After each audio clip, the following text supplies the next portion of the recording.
नमस्कार, मी प्रगतीज कॉर्नरमध्ये पुन्हा एकदा सर्वांचं मनापासून स्वागत करते. तर आपलं घर सजवायला कोणाला नाही आवडत, सगळ्यांनाच आवडतं आणि मुहूर्त लागत नव्हता. शेवटी आज मुहूर्त लागला. तर मी पूर्ण जे काही वेस्ट मटेरियल असतं ना त्यापासून काहीतरी बनवावं अशी माझी इच्छा होती. कार्डबोर्डचा बॉक्स जो असतो मी ठेवला होता, तर त्यापासून आणि जे आपलं वेस्ट फॅब्रिक जे आहे ना त्यापासून एक वॉल डेकोर मी बनवणार आहे. तर हे वॉल डेकोर जे आहे ते मी कुठेतरी बघितलं होतं, यूट्यूबवरती कोणाचा तरी व्हिडिओ पाहिला होता, तर त्यामध्ये खूप छान दिसत होतं. म्हटलं की मी पण बनवून बघते. आणि फक्त यामध्ये थोडंसं सामान जे आहे ते मी थोडंसं वेगळं वापरलं असेल, म्हणजे जे काही माझ्याकडे अवेलेबल आहे ना त्यामध्येच मी बनवणार होते. एक्स्ट्रा काही खर्च करायचा किंवा बाहेरून आणायची काही झंझट नाही. तर जे कार्डबोर्डचा बॉक्स असतो ना ते मी कट करून घेतला आणि त्यानंतर मग असे त्याचे ना ट्रायंगल शेपमध्ये पीसेस कट करून घेतले. एवढं कट करून पण थोडंसं उरलं होतं आणखीन कार्डबोर्ड, म्हणून मग मी ट्रायंगलमध्ये पण कट करून घेतल्या. आणि जे काही आपल्याकडं शिलाईचे वगैरे उरलेले जे कपडे असतात ना त्याचा आपण इथे वापर करू शकतो. तर मी इथं जे ब्लाऊजचे जे पीसेस होते ना ते मी इथं वापरणार आहे. तर सेम पद्धतीनं मी कट करून घेतले ते पीसेस, पण ट्रायंगलच्या साईडने थोडंसं एक्स्ट्रा फॅब्रिक ठेवायचं आहे जे की असं साईडने आपल्याला चिटकवता येईल. तर मला इथे थोडासा ट्रॅडिशनल लुक पाहिजे होता, म्हणून मी जे काठपदरचे जे ब्लाऊज पीस होते ना त्याचाच कपडा इथं घेतला आहे. बाकीचे प्रिंट वगैरे नाही घेतली. जर तुम्हाला थोडासा मॉडर्न वेस्टर्न जर लुक द्यायचा असेल ना तर तुम्ही प्लेनमध्ये जे कपडे असतात ना पूर्ण त्यावरती काही प्रिंट वगैरे नाही ते पण घेऊ शकता, किंवा थोडीशी वेगळी प्रिंट जी असते थोडी मॉडर्न लुक देते त्या तशा पद्धतीचे जरी घेतला ना तरी छान दिसत होते. पण त्यांनी थोडंसं व्यवस्थित नव्हतं चिटकत. त्यानंतर मग मी B700 ग्लूचा वापर केला आणि त्याने चिटकवलं. लेस चिटकवायलाही त्याचा चांगला वापर झाला, कारण फॅब्रिक ग्लूने जास्त एवढं हार्ड नाही चिटकत. आणि त्यानंतर मी आता यावरती पेंट करणार होते. तर हे जे मटेरियल आहे ना हे पेंट जो आहे फॅब्रिक पेंट म्हणतात त्याला, पेंट ब्रश आणि B700 ग्लू हे मी ऑनलाईन ऑर्डर केलं होतं. दुकानात वगैरे भेटतं की नाही मला नाही माहिती, पण खूप अफोर्डेबल प्राईजमध्ये मला ऑनलाईन भेटत होतं आणि बिगिनर्ससाठी वगैरे छान आहे, कमी प्राईजमध्ये भेटते, क्वांटिटी पण आहे ठीकठाक. तर तुम्हाला जर हे ऑर्डर करायचं असेल तर डिस्क्रिप्शन बॉक्समध्ये मी लिंक देईन, तिथे जाऊन तुम्ही ऑर्डर करू शकता.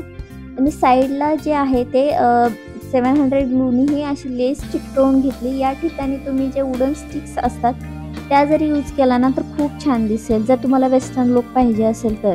आणि जर तुम्हाला ट्रॅडिशनल लुक पाहिजे असं राजस्थानी स्टाईलमध्ये थोडंसं, तर तुम्ही इथं मोती वगैरे चिटकवू शकता किंवा स्टोन लेस चिटकवू शकता. वेगवेगळ्या लेस पण येतात थोड्याशा महाग, त्या चिटकवू शकता. माझ्याकडे ही अवेलेबल होती म्हणून मी हे वापरलं. त्यानंतर मग म्हटलं की असं प्लेन जरी ठेवलं ना तरी छानच दिसत होतं इथं, पण म्हटलं की आणखीन थोडंसं याला जरा आणखीन ट्रॅडिशनल लुक द्यायला पाहिजे काहीतरी. मग म्हटलं की चला आपण इथे देवाची चिन्ह आपण यावरती लिहू. तर जेवढे काही मला माहिती होते त्या पद्धतीने मी इथं पेंट केली, शुभ लाभ पेंट केला. आणि एक हे चिन्ह ह्याला काय म्हणतात मला माहिती नाही, पण रांगोळीमध्ये मी खूप वेळा वापरते, म्हणजे नेहमी वापरतेच रांगोळी काढल्यानंतर ते मी वापरलं.